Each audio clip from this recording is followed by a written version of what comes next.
The dense forest stretched endlessly, its towering pines swaying in the crisp mountain breeze. High above, the sun was beginning to dip, casting a golden hue across the rugged terrain. The air was rich with the scent of damp earth, fallen leaves, and the subtle musk of wild animals that called this land home. Amidst this vast expanse, a small bear cub wandered alone, his tiny paws sinking into the soft soil with every weary step. He was exhausted.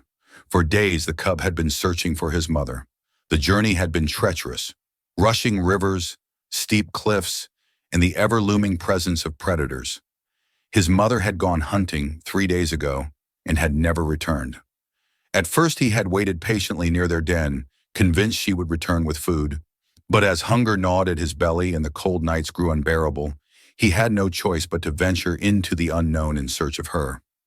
The wilderness, however, was not kind to the weak. His journey had been one of endless struggles. The first day, he had tried to catch a fish from a shallow stream, just as he had seen his mother do many times before. But the water was swift, and the slippery fish evaded him effortlessly. The second day, he had come across a fallen tree where berries grew abundantly. His tiny heart had leapt with joy as he gobbled up the fruit, only to later suffer from cramps and weakness. The third day had been the hardest. His body was drained, his spirit broken, and his hope dwindling. Now he found himself in unfamiliar territory. The trees grew thinner here, and in the distance a strange structure stood against the fading sunlight. It was a wooden cabin, small and rustic, nestled at the edge of the forest. The cub had never seen anything like it before, but instinct told him that where there were strange structures, there might be food. He dragged his tired body toward it, his breath coming in ragged gasps. His legs trembled, his vision blurred, and just as he reached the cabin's porch, his little body gave out. With a soft whimper, he collapsed onto the wooden planks, too weak to move another inch. And then, the cabin door creaked open. The wooden door of the cabin groaned as it swung open, revealing a man in his late 50s. His weathered face, framed by a scruffy gray beard, carried the marks of someone who had spent a lifetime in the wilderness. His name was Thomas, a former park ranger who had chosen solitude over society, making this cabin his permanent home after retiring from a world that had grown too fast for his liking. At first, Thomas squinted into the dimming light, trying to make sense of the small figure sprawled across his porch. His heart lurched when he realized it was a bear cub, frail, shivering, and barely conscious. For a brief moment, his instincts screamed caution. A cub never strayed far from its mother, and if she was nearby, she would not take kindly to a human approaching her offspring. But as he scanned the trees for any sign of the mother bear, he saw nothing. No rustling in the bushes, no huffing breaths in the distance. It was just the cub, alone, defenseless. Thomas knelt beside the tiny creature, careful not to startle it. The cub's fur was matted with dirt, its ribs faintly visible beneath its once thick coat. He could see the rise and fall of its small chest, each breath shallow and labored. "You poor thing," he murmured, his voice gruff yet laced with concern. Gently he scooped the cub into his arms. The little bear whimpered weakly, its body limp with exhaustion. He weighed almost nothing, far too light for his age. Thomas carried him inside, closing the door with his foot as he walked toward the small living area. The cabin was modest, with rough wooden furniture and shelves lined with books, old maps, and trinkets collected over the years. A stone fireplace dominated one wall, and Thomas quickly set to work, stoking the dying embers back to life. He placed the cub on a thick, woven rug near the hearth, hoping the warmth would seep into its frail body. Then he rummaged through his small kitchen, searching for something the cub could eat.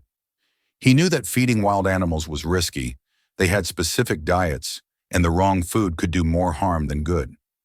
But this cub was starving. After a moment, he found a jar of honey, a few leftover apples, and some pieces of cooked fish he had planned to eat himself. Carefully, he placed small bits of food on a plate and set it down in front of the cub. The little bear barely moved. Thomas sighed, crouching beside him once more. He took a spoonful of honey and gently dabbed it against the cub's dry lips. After a few seconds, the cub's tiny pink tongue flicked out, tasting the sweetness. Encouraged, Thomas repeated the process, feeding the cub in small, careful amounts until it had enough strength to open its eyes. Deep, dark eyes blinked up at him, filled with exhaustion but also something else. Trust.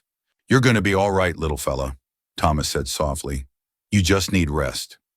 And for the first time in days, the cub slept peacefully, safe within the walls of a human's home.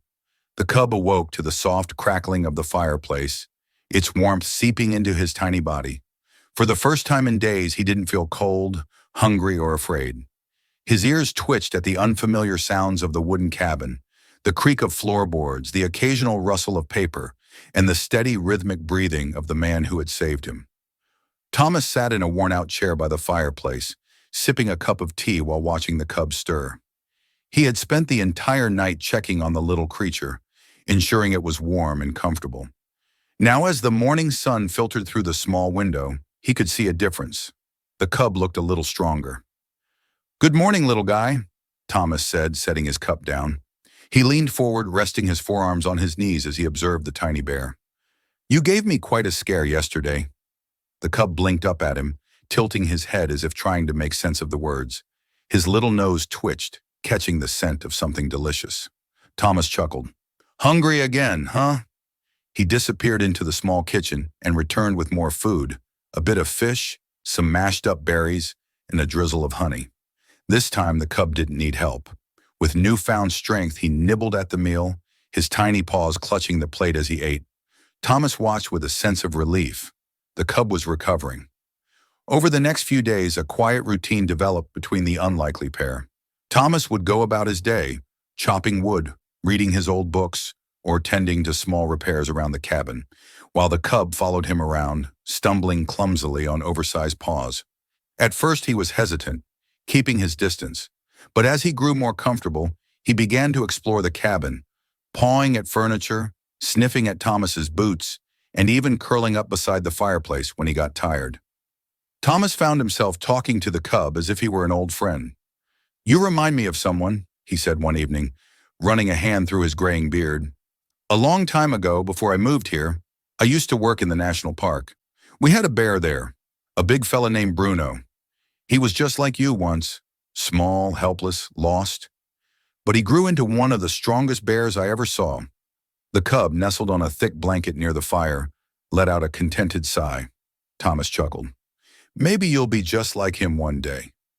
Days turned into weeks, and the cub thrived under Thomas's care. He grew stronger, his fur regained its softness, and his once wary eyes now sparkled with mischief.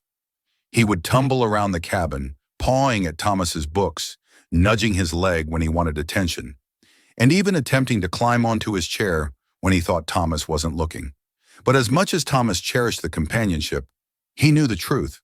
This was not the cub's home. One evening, as the sun set over the treetops, Thomas sat on the porch, the cub nestled beside him. He gazed out at the endless expanse of forest, a pang of sadness settling in his chest. "You don't belong here forever, buddy," he said softly, scratching the cub behind the ear. "One day you'll have to go back. Find your own kind. Live the way you were meant to." The cub looked up at him, his dark eyes full of trust. Thomas sighed. Not today, but soon. And deep down, he knew that when the day came to say goodbye, it would be one of the hardest things he'd ever have to do. But for now, they had each other.